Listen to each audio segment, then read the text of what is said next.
Lieutenant Brunel, Oui. l'idée d'un défi 24 heures, comment c'est venu sur le sujet? C'est un de mes amis qui travaille à la Sûreté du Québec à Valleyfield qui avait déjà organisé ce type d'événement-là dans son coin.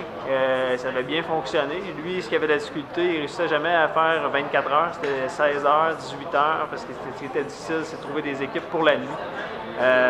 Fait qu'en parlant au poste, en vérifiant avec l'agent des îlets, on en est venu à l'idée de relever ce défi-là. Et on a sollicité les services d'urgence pour la nuit. Fait que c'est ce qui nous a aidés.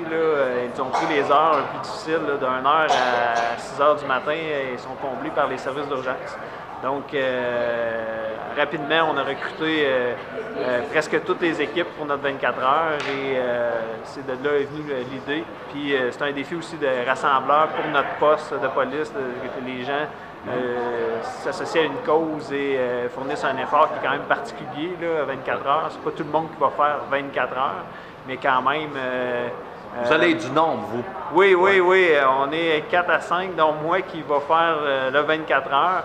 Quand on dit 24 heures, pour avoir vu comment se déroule à Blainville, les joueurs prennent une pause environ 5-6 parties où ils prennent une pause de 2 périodes. Donc, ils jouent contre toutes les équipes, sauf qu'ils prennent une pause de 2 périodes, le temps de prendre une douche, des fois faire sécher un peu le stock.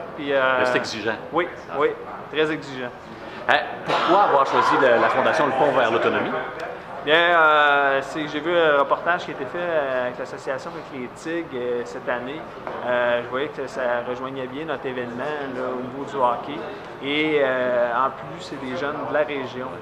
Pour moi, c'était important que c'était d'avoir une cause qui supporte les gens ici de la région. C'est des jeunes.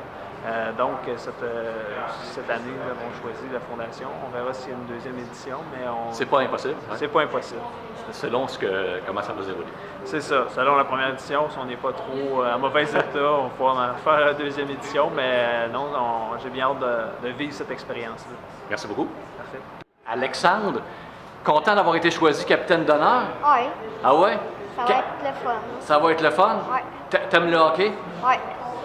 Ça va être quoi votre participation ici au défi 24 heures? Ben, on va être des invités d'honneur, puis on va jouer un peu au PlayStation avec du monde pour relever des défis. OK. Puis ça va être le fun. Tu joues au PlayStation au hockey, quoi? Oui, au hockey. C'est quelle édition de LNH? Ou, Ben, je sais pas. OK. En tout cas, mais t'es pas mal bon? Oui. Okay. Puis toi, Christophe, t'es-tu bon au PlayStation? Oui, quand même. Quand même? Fait longtemps que tu joues? Oui. Puis t'as-tu hâte d'affronter des gens ici? Oui, vraiment. T'as-tu quelqu'un que t'aimerais affronter en particulier? Ou? Alexandre. Ah oui? Fait que vous allez jouer un contre l'autre? Ben, merci. Puis bon défi. Samuel, le pont vers l'autonomie choisi par le défi 24 heures, ça fait quoi? Vous êtes très reconnaissant? Vraiment très reconnaissant. Quand on s'implique beaucoup au sein de l'organisme et qu'on veut faire changer les choses, d'avoir l'appui des policiers pour relever un défi au profit de la Fondation. Écoute, ça fait un beau sentiment, c'est une belle guise de reconnaissance, puis ça nous pousse à continuer d'en donner autant pour ces personnes-là. Vous en parliez un peu en conférence de presse tantôt. Dans les prochaines années, là, les besoins sont en augmentant. C'est ça, bien exactement. En fait, on a fait une analyse, on a assis les ergothérapeutes de la région, puis on a fait une analyse, puis c'est environ 9 enfants.